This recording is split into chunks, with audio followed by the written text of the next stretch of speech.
후쿠시마 오염수 문제가 다시 불거지고 있는데요. 윤석열 대통령이 후보 시절에 후쿠시마 방사능 자체가 없다. 오염수 방류를 막는 것은 넌센스다. 이런 어처구니 없는 발언을 하기도 해서 한동안 논란을 일으키기도 했었는데, 이번에 당선되고 나서 일본에 특사로 방문을 했죠. 그러면서 역시나 우려했던 대로 몇 가지 이런저런 약속을 한 것 같은데, 그 중에 하나가 후쿠시마 오염수 방류 문제를 한국에서 딴지 걸지 않겠다. 아마도 이런 약속을 한 것 같아요. 일본 지지통신에서 오늘 발표된 기사를 보면 한국 정부가 양해를 해주기로 했다. 이런 식으로 보도를 했거든요. 이에 대해서 이제 논란이니까 외교부에서는 일본 정부와 국제사회와 긴밀하게 대화를 이렇게 하겠다, 소통을 해 나가겠다 이런 얘기인데, 이런 해명 자체가 말이 안 되는 게 일본하고 소통을 뭘 어떻게 한다는 것인지, 외교에서의 기본은 우리나라가 어떤 원칙을 가지고 있느냐거든요. 그러니까 남북 관계에서 우리는 전쟁을 원하지 않는다. 남북 평화를 원한다. 한반도에서는 갈등과 분열을 원하지 않는다. 이런 것이 원칙이라면 일본의 해양 오염수 방류 문제에서는 우리는 반대한다. 그동안 이것이 우리의 원칙이었습니다. 그러면 우리가 반대하는 이유가 있겠죠. 안전성 문제라든지 삼중수소의 암 유발이라든지 이런 문제가 있는데, 우리는 이런 것 때문에 반대하는데 너희가 굳이 이것을 방류하려고 한다면 어떤 방법으로 이것을 없애줄 수 있느냐, 이런 우려를, 이러한 논의가 되어야 되는데 우리 외교부에서의 해명은 그런 논의가 아니죠. 일본과 소통하겠다, 국제사회와 소통하겠다라는 것인데, 정작 이 오염수에 대한 국민 불안에 대해서는 우리 외교부가 어떠한 언급도 하지 않고 있다라는 것이죠. 일본에서는 이미 한국에서는 찬성하는 것으로 결정난 것처럼 보도를 하고 있습니다. 국제사회에서의 힘은 아직 우리나라보다 일본이 더 큽니다. 그리고 국제사회가 용인하면 우리도 용인해야 되는가 하는 문제가 있는 거예요. 우리는 후쿠시마 방사능 오염수 방류에 직접적인 이해 당사자이고 최대 피해국입니다. 그런데 우리가 국제사회가 그 정도면 괜찮아요 라고 얘기한다고 했을 때 그러면 우리도 괜찮습니다 라고 얘기를 해야 되느냐. 대만이 후쿠시마 농산물을 수입하기로 했다고 해서 그러면 우리도 수입을 해야 되느냐. 이 얘기가 똑같은 거예요. 어느 선까지 약속을 했는지는 사실 알 수가 없지만, 제 생각에는 후쿠시마 오염수 문제를 가지고 한국 정부에서 일본 정부가 불편할 수 있는 일은 하지 않겠다. 이런 약속을 하지 않았을까. 그런 염려가 됩니다. 그리고 미국 특사, 일본 특사에서 나타난 가장 공통점이 뭐냐면 비공개라는 것이죠. 국민들에게 공개된 내용이 사실상 없어요. 어떤 얘기를 하고 어떤 만남을 가졌고 무엇 때문에 어떤 대화를 했는지에 대해서 우리 국민들이 사실상 아는 내용이 없습니다. 그리고 기자들도 열심히 쫓아다녔을 텐데 국내에 보도되는 기사 양도 지나치게 적죠. 대체적으로 만남들이 비공개이거나 의미가 없거나 둘 중에 하나인데, 좀 염려가 됩니다. 일본 쪽에 어느 정도까지 약속을 해주었는지. 우리가 일본하고 왜 사이가 좋아야 될까요? 윤석열 정부의 핵심 외교정책 중에 하나가 일본과의 관계 복원을 통해서 한미일 삼각공조를 튼튼히 하겠다라는 것인데, 자, 다른 나라와 외교 관계를 좋게 해서 나라의 이익을 취한다. 네, 좋은 거죠. 좋은 건데, 다른 나라와 외교 관계를 좋게 하기 위해서 상대국이 변화된 것이 없는데 우리만 변해야 되는 것인가?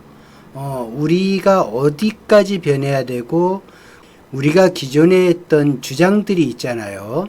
그 주장들에서 어느 선까지 양보를 해야 되는가가 이제 문제가 남는 겁니다. 이 부분에서 서로가 양보를 해야 되겠죠. 최소한 일본에서는 형식적이지만 수출 규제 이전과 동일한 조건의 무역 관계를 가져야 되겠죠. 백색 국가에서도 회복을 시켜야 될 것이고, 수출 규제 이전 조건을 충족을 해야 됩니다. 이게 가장 중요한 거예요. 사실 기준점이 되고. 그런데 일본에서는 현재 그렇게 할 어떤 의견도 나타내고 있지 않습니다. 그러면 일본의 수출 규제로 우리가 피해국인데 엄청난 혼란을 우리가 겪었지 않습니까? 그런데 일본에서는 어떤 자세도 변한 게 없어요. 그러면 우리만 자세가 변해서 일본과 관계 복원을 하는 것이 과연 이것이 관계 복원인가는 좀 생각해 볼 필요가 있는 거예요. 그렇다고 맨날 그거 가지고 싸우자 이 얘기가 아니라, 우리가 만약에 해양 오염수라는 것을 인정한다고 합시다. 설령 승인한다고 합시다. 그러면 그에 걸맞는 반대급부라는 것이 있어야 되는 거예요. 일본이 원하는 것을 우리가 하나 들어줄 때 반대로 일본에서도 우리가 원하는 것을 들어줘야 하는 거죠. 그런데 그냥 사이만 좋아지면 된다. 해양 오염수 문제 다음에 다시 불거질 것이 과거사 문제가 되겠죠. 두고 보나마나 덮고 가자라는 것이 아마 주된 관점일 겁니다. 법원에서도 더 이상 진행을 하지 않을 것이고, 어디까지를 우리가 일본에 양보를 하고 이전처럼 좋은 게 좋은 거다, 이런 관점에서 외교를 해야 되는 것인지. 그리고 오늘 설리번이 직접적으로 그런 말을 했죠. 윤석열 대통령이 한미일 삼각 공조에 대해서 후보 시절부터 명확하게 얘기를 했다. 그럼 한미일 삼각 공조를 가장 원하던 나라가 어디냐? 미국입니다. 가장 원하던 나라가 미국이에요. 그 다음 원하는 나라가 어디였냐? 일본입니다. 그런데 우리는 아무것도 받은 게 없는데 다 내준 것이 됐죠.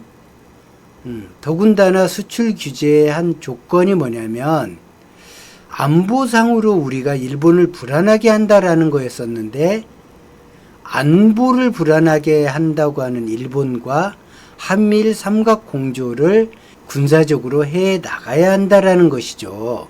그러니까 수출 규제 이전의 어떤 조건을 우리가 다시 받아오지 못한다면 정말로 뻘짓만 하게 되는 겁니다. 그리고 오늘 바이든이 방한을 하는데 만찬장을 국립박물관을 쓰기로 했다고 하죠.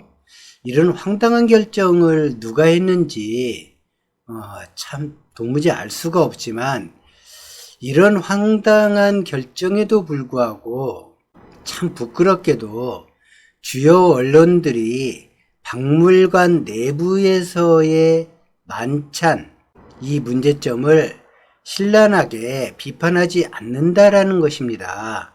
참 부끄러운 일이죠. 박물관 내가 아니라 박물관 밖에서 만찬하는 거 괜찮습니다. 식당도 있고 하니까. 그런데 대한민국의 역사가 살아 숨쉬는 박물관 아니겠습니까?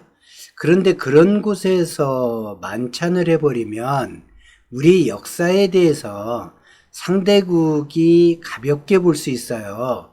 상당히 조심해야 되고, 그리고 그 음식물 냄새라든지 이런 것들이 전부 다 배일 텐데, 일반 국민들한테는 사진도 못 찍게 할 만큼 철저하게 관리되는 곳인데, 그런 곳에서 꼭 만찬을 해야 되는 것인지 좀 의문스럽습니다. 그리고 뭐 이 모든 것이 그 국방부로 집무실을 옮긴다, 이 고집 때문에 다 비롯되는 것인데, 글쎄요, 어느 선까지 우리 국민들이 인정을 해줘야 되고 양해를 해줘야 되는 것인지 저는 사실 좀 모르겠습니다. 네, 오늘 영상은 여기까지고요.